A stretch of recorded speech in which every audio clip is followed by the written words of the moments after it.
என்கிட்ட ஒரு சிஸ்டர்ஸ் கேட்டிருந்தாங்க. 25,000க்குள்ளே எப்படி பட்ஜெட் போடலான்னு சொல்லிட்டு. அந்த சிஸ்டருக்காக தான் இது. ரெண்ட்டு வந்து 5,000க்குள்ளே பார்த்துக்கோங்க. ரெண்ட்டு 5,000க்கு மேலே பார்க்காதீங்க. நான் ஏற்கனவே ஒரு 25,000க்குள்ளே பட்ஜெட் வீடியோ போட்டிருப்பேன். அதில் ஒருத்தவங்க கமெண்ட் பண்ணியிருந்தாங்க, இப்போல்லாம் எங்கள் 6,000க்குள்ளலாம் வீடு கிடைக்கிது அப்படின்னாங்க. நான் சொல்கிறது நாங்கள் இப்போ இருக்கிறது மதுரையில். மதுரை சரௌண்டிங்கில் ஒரு பெட்ரூமும் ஒரு ஹாலு கிச்சன் வந்து 5,000 தான் ஸ்டார்டிங். இப்போ நீங்கள் சென்னையில் நாங்கள் சென்னையில் இருக்கும்போது எங்களுக்கு அதே வீடோட ப்ரைஸ் வந்து 7,500. அப்புறம் கரண்ட் பில்லு, அப்புறம் தண்ணி பில்லெல்லாம் சேர்க்கும்போது 8,500 கிட்ட எங்களுக்கு வந்துடும். நாங்கள் இப்போ மதுரையில் இருக்கிறதுனால எங்களுக்கு வாடகை இப்போ 5,000 தாங்க. அதனால் நான் எங்கள் வீட்டுக்கு எப்படி பட்ஜெட் போடுவேனோ அந்த மாதிரி பட்ஜெட் தான் உங்களுக்கு நான் சொல்லுவேன். தெரியாமல் சொல்லக்கூடாதுன்றதுனால. இப்போ எங்கள் வீட்டோட ரெண்ட் வந்து 5,000 தாங்க. இபி பில் வந்து 300 தாங்க. இந்த பில்லு வந்து கூடவும் செய்யும், எங்களுக்கு குறையவும் செய்யுங்க. குளிர்காலமாக இருந்தால் 150 100 கூட எங்களுக்கு இபி பில் வரும். இதே வெயில் காலமாக இருந்தால் 500 கூட எங்களுக்கு தொடுங்க. அதனால் இது வந்து நம்ம யூஸ் பண்ணுற கரண்ட்டை பொறுத்து தான். அதனால் இதை எப்படி சிக்கனம் பண்ணலான்னு மட்டும் பார்த்துக்கோங்க. அதே மாதிரி இப்போது காய், பால்லாம் நீங்கள் எப்படி வாங்குறீங்கன்னு கேட்டிங்கன்னா, நான் வந்து ஆவினில் மட்டும்தான் பால் வாங்குவேன். தயிர், நெய் எல்லாம் ஆவின்லேயே வாங்கிப்பேன். அதேமாரி நான் காய் வந்து எங்கே வாங்குவேன்னா சந்தையிலே தான் வாங்குவேன். இந்த மாதத்துக்கு எங்கள் வீட்டுக்கிட்ட வந்து புதன்கிழமை சந்தை போடுவாங்க. 4 வாரமும் 200 தான் காய் வாங்குவேன். அதுக்கு மேலேயே வாங்கவும் மாட்டேன். அதேமாதிரி வாங்க போகும்போது எந்த காய் இருக்குது, எந்த காய் இல்லை, அதெல்லாம் பார்த்துக்கிட்டு அதுக்கேற்ற மாதிரி பட்ஜெட் போட்டு இது பண்ணிப்பேன். அதேமாதிரி மளிகை ஜாமானுமே நான் 2,000 போட்டிருக்கேன். எனக்கு இதுவே கொஞ்சம் அதிகம்தான். நான் 1,000 1,500 முடிச்சிடுவேன். ஏன்னா நான் வருஷத்துக்கு தான் மளிகை ஜாமான் வாங்குவேன். வருஷத்துக்கு மளிகை ஜாமான் மதுரையில் விளக்கு தூணுக்கிட்ட போய் வாங்கிட்டு வந்துடுவேன். மொத்தமாக மளிகை ஜாமான் வாங்கிட்டு வந்துட்டு வீட்டுக்கு தேவையான குழம்பு மிளகா பொடி, கரம் மசாலா, அப்புறம் மஞ்சள் பொடி, வெறும் மிளகா பொடி, மிளகு சீரக பொடி, அப்புறம் வெறும் மிளகு பொடி, சோம்பு பொடி எல்லாமே அரைச்சி வச்சுப்பேன். இட்லி பொடி முதற்கொண்டுங்க நான் வீட்டிலேயே அரைச்சி வச்சுப்பேன். அதுமாரி நான் எல்லாத்தையும் வீட்டில் அரைக்கிறதுனால எனக்கு கொஞ்சம் கம்மியாக தான் ஆகும். அதேமாரி நீங்கள் முடிஞ்ச அளவுக்கு ரேஷன் உங்களுக்கு ரேஷனில் அட்டை இருக்குன்னா ரேஷன் பொருளை வாங்குங்க. அது தப்பே கிடையாது. சீனி, பருப்பு, எண்ணெய், அப்புறம் பச்சரிசி, புழுங்கரிசி எல்லாமே வாங்குங்க. ஏன்னா இப்போல்லாம் நல்லா நீட்டாகவே கொடுக்குறாங்க. தரமான பொருளை தான் இப்போ கொடுக்குறாங்க. அதனால் கொஞ்சம் வாங்குங்க. கிட்ஸுக்கு 2,000 போட்டிருக்கேன். ஆனால் நான் முடிஞ்ச அளவுக்கு 1,000க்குள்ளேயே முடிச்சிடுவேன் கிட்ஸை பொறுத்த வரைக்கும். நான் என்ன பண்ணுவேன்னு பாப்கார்ன்லாம் வெளியே வாங்கி கொடுக்க மாட்டேன். பாப்கார்ன் பாக்கெட் வீட்டில் வாங்கி நானே பாப்கார்ன் குக்கரில் இது பண்ணி பிள்ளைங்களுக்கு கொடுத்துருவேன். அதேமாதிரி வீட்டில் கோதுமை மாவு இருந்தால் போதுங்க, வெல்லம் இருந்தால் போதும். ஒரு நேரம் பணியாரம் சுடுவேன், ஒரு நேரம் சின்னதாக தோசை மாதிரி பேன்கேக் மாதிரி சுட்டு கொடுப்பேன். ஒரு நேரம் அதிலே வெங்காயம் போட்டு வெங்காய பக்கோடா மாதிரி போட்டு கொடுப்பேன். முடிஞ்ச அளவுக்கு கோதுமை மாவில் பிள்ளைகளுக்கு என்னென்னலாம் செய்ய முடியுமோ செஞ்சு கொடுப்பேன். ஒரு நேரம் கேக் செய்வேன். அப்புறம் இந்த சத்து மாவு பாக்கெட் கொடுப்பாங்க பாருங்கள் கவர்மெண்ட்டில், குழந்தைங்களுக்கு அதுவும் வாங்கி வச்சு ஒரு நேரம் கேக் செய்வேன். ஒரு நேரம் கொழுக்கட்டை செஞ்சு கொடுப்பேன். ஒரு நேரம் நல்லெண்ணெய் கலந்து சும்மா அப்படியே கிணத்துல போட்டு கொடுத்துட்டோம்னா அவன் பாட்டு பொழுதுக்கும் சாப்பிடுவான். என் மையனுக்கு அது ரொம்ப பிடிக்கும். அப்புறம் அந்த நான்வெஜ்ஜு இதெல்லாம் வந்து நீங்கள் ஒரு எப்படி பார்த்தாலும் ஒரு 1,000 1,500க்குள்ளே கொஞ்சம் முடிக்கிறதுக்கு கொஞ்சம் பாருங்கள். அதிகமாக இழுக்க வேணாம். கேஸுக்கு 1,200 போட்டிருக்கேன். நான் என்ன பண்ணுவேன்னா மாதம் 500 எடுத்து வச்சுருவேன். அந்த 500 அந்த எனக்கு மினிமம் 2.5 மாதத்துக்கு வருங்க கேஸு. அதனால் எனக்கு பயம் இல்லை. 2.5 மாதத்துக்கு வரும். அதனால் என்ன பண்ணுவேன்னா 1 மாதத்துக்குள்ளே 500 எடுத்து வேறு ஏதாவது கட்டணுன்னா டக்குன்னு அது கட்டி முடிச்சிடுவேன். ஏதாவது வெளியே வாங்கின கடனோ இல்லை வெளியே எதுக்காவது நான் கட்டணும், அது பெண்டிங் இருக்குன்னா அதை கட்டி முடிச்சிடுவேன் ஏன்னா அதை வந்து இழுத்துக்கிட்டே இருக்கக்கூடாது. வாங்கினதை கொடுத்துடணும். அதேமாதிரி நமக்கு ஏதாவது அந்த இதுக்கு ஆஃபர் ஏதாவது வந்துச்சுன்னா ஆஃபருக்கு யூஸ் பண்ணிக்கணுன்றதுக்காக இது பண்ணிப்பேன். அதுமாதிரி நான்வெஜ்ஜுக்கு நான் சொன்ன மாதிரி தாங்க 1,000 தான் நான் யூஸ் பண்ணுவேன் மினிமம். ஏன்னா எனக்கு 2 சின்ன குழந்தைங்கன்றதுனால நானும் எங்கள் வீட்டுக்காரரும் தான். அதனால் ஒரு மாதம் சிக்கனு, இல்லை ஒரு மாதம் மட்டன், ஒரு மாதம் மீன், ஒரு மாதம் முட்டை தான் எடுப்பேன். எங்கள் வீட்டுக்காரர் ஷிஃப்ட்டை பொறுத்து தான். அவர் காலையில் ஷிஃப்ட் இருந்தால் அந்த வாரம் வந்து வீட்டில் முட்டை குழம்பு அந்த மாதிரி தான் வைப்பேன். டிவிக்கு ரீசார்ஜ் ஒரு 300 ஆகுங்க. அதே மாதிரி தான் இதெல்லாம் 900 ஆகும். ஆவினை பொறுத்த வரைக்கும் நான் எப்போயும் பால் தான் ஆவின் பால் தான் வாங்குவேன். நிறைய பேர் கேட்டாங்க நல்லா இருக்காதே அப்படின்ட்டு. அப்படிலாம் இல்லவே இல்லைங்க. ஆவினில் பால் நல்ல தரமாகவே இருக்குது.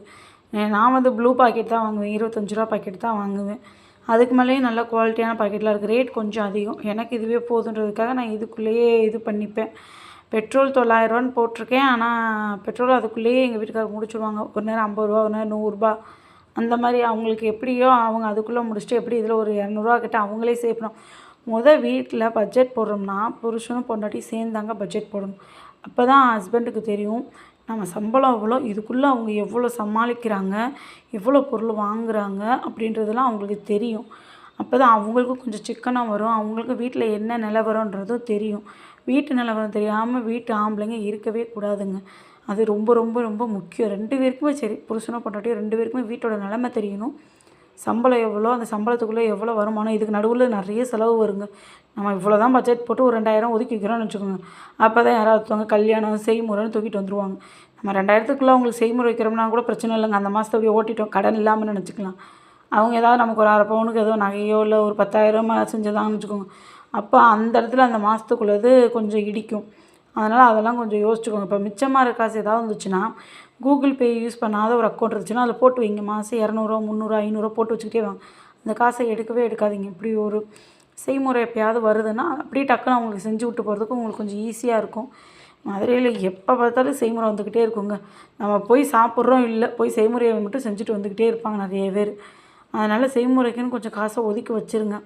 அதே மாதிரி வீட்டோட கணக்கு என்னென்னா வீட்டுக்காரங்களுக்கும் தெரியணும், வீட்டு அம்மாவுக்கும் தெரியணும். பட்ஜெட் போட்டு ஒரு குடும்பத்தை நடத்தணும்னு வச்சுக்கோங்களேன், எவ்வளோக்கு எவ்வளோ சிக்கனம் பண்ண முடியுமோ சிக்கனம் பண்ணலாம். கடன் இல்லாமல் இருக்கலாங்க. ஏன் அப்படி சொல்கிறேன்னா 2 பேரும் சேர்ந்து பட்ஜெட் போடும்போது இவ்வளோ தான் நம்ம வருமானம், இதுக்குள்ளே 2000 தான் மிஞ்சிருக்கு. அப்படியே உங்களுக்கு ஆசை இருந்தாலும் அந்த 2000த்துக்குள்ளே பண்ணிக்கோங்க, அது பிரச்சனையே கிடையாது. அதை விட்டு வெளியே போகிறது, கடன் வாங்குறது இதெல்லாம் வாங்கக்கூடாதுன்றதுக்காக 2 பேரும் சேர்ந்து பட்ஜெட் போட சொல்கிறேன். அப்படின்னும் போது அவங்களும் புரிஞ்சுப்பாங்க வீட்டோட நிலவரத்தை. சரி, நம்ம கொடுக்குற காசுக்குள்ளே நம்ம வீட்டுக்காரம்மா இப்படி செலவு பண்ணுறாங்க, இவ்வளோ மிச்சம் பண்ணுறாங்கன்னும் போது நம்ம வெளியே கடன் வாங்கக்கூடாது அப்படின்றது அவங்களுக்கும் கொஞ்சம் புரிய வந்துடும். அவங்களும் உங்களுக்கு கொஞ்சம் ஒத்துழைக்க ஆரம்பிச்சிட்டாங்கன்னு நினச்சிக்கோங்களேன், இன்னும் சூப்பர். இன்னும் கடன் இல்லாமல் நிம்மதியாக இருக்கலாங்க. என்னையை பொறுத்த வரைக்கும் விஷயம் கடன் இருக்கவே கூடாதுங்க. கடன் இல்லாத வீடு தாங்க சொர்க்கம் எனக்கு தெரிஞ்சு. சம்பளம் கூட கம்மியாக இருந்துடலாங்க, அதுக்குள்ளே ஏதோ மாதத்தை ஓட்டி நம்ம ஏதோ சந்தோஷமாக இருந்துக்கலாம்.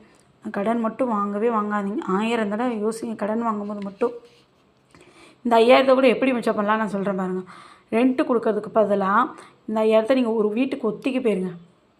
நான் எப்போயும் நகையை வைங்கன்னு சொல்லவே மாட்டேங்க, வீங்கன்னு சொல்லவும் மாட்டேன். இப்போ ஏன் இந்த இது சொல்கிறேன், உங்கள்கிட்ட ஒரு நகை இருக்குன்னு நினச்சிக்கோங்களேன், போயிட்டு 1 லட்சத்துக்கு அதுக்குன்னு போயிட்டு 5 லட்சம் 10 லட்சத்துக்குலாம் வீடு பார்க்கக்கூடாதுங்க. 1 லட்சத்துக்கு ஒரு ரூமு, இல்லை ஒரு ரூமு கிச்சன் இருந்தால் கூட பரவாயில்லைங்க. நம்ம புருஷன் பொண்டாட்டி 2 குழந்தைங்க தான் நினச்சிக்கோங்களேன், பரவாயில்லைங்க. இப்போதைக்கு ஒரு சின்ன வீடாக பார்த்துக்கோங்க.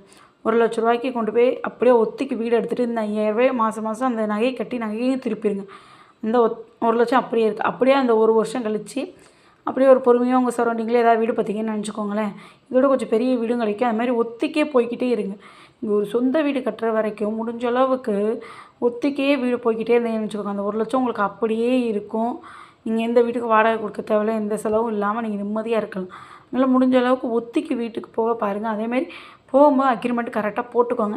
ஒரு வருஷம் ஒத்திக்கு வரோம், 1 வருஷம் கழித்து அந்த ஓனர் உங்களுக்கு பிடிச்சிருக்கு, அவங்க நடவடிக்கை உங்களுக்கு பிடிச்சிருக்குன்னா நீங்கள் திருப்பி அந்த அக்ரிமெண்ட்டை கேன்சல் பண்ணிட்டு நியூ அக்ரிமெண்ட் போட்டு திருப்பி 1 வருஷம் 2 வருஷமாக கூட போட்டுக்கலாம்.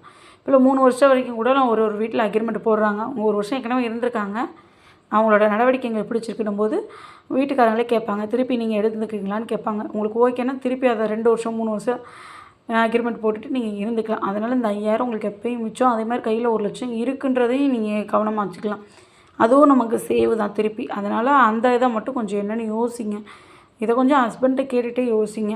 வீட்டிலேருந்து ஒரு காசு வெளியே போகுதோ வருதோ வீட்டுக்காரம்மாவுக்கும் தெரிஞ்சிருக்கும், வீட்டுக்காருக்கும் தெரிஞ்சிருக்கும்.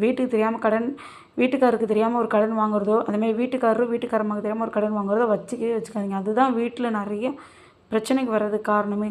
நீங்கள் 2 பேரும் பேசி நமக்கு கையில் காசே இல்லை, இந்த தடவை இதை இப்படி பண்ணி தான் ஆகணும் அப்படின்னும் போது நீங்கள் கடன் வாங்கி சீக்கிரம் அடைச்சிடலாம். 2 பேருக்குள்ள யாராவது ஒரு ஆள் தெரியாமல் வாங்கினீங்கன்னா அதை அடைக்கிறதும் கஷ்டம். நாளைக்கு இன்னொரு ஆளுக்காதுக்கு அது வரும்போது நம்ம மேலே இருக்க மரியாதையும் குறைஞ்சிரும், நம்பிக்கையும் குறைஞ்சிரும். அப்படின்றது வேண்டவே வேண்டாம். அதனால் எல்லாமே நீங்கள் சேர்ந்து வீட்டோட பட்ஜெட் போடும்போது, வீட்டோட செலவு பார்க்கும்போதும் அது வீட்டுக்கு ரொம்ப நல்லது மட்டும்தாங்க. அதனால் அதை மட்டும் கொஞ்சம் யோசிங்க.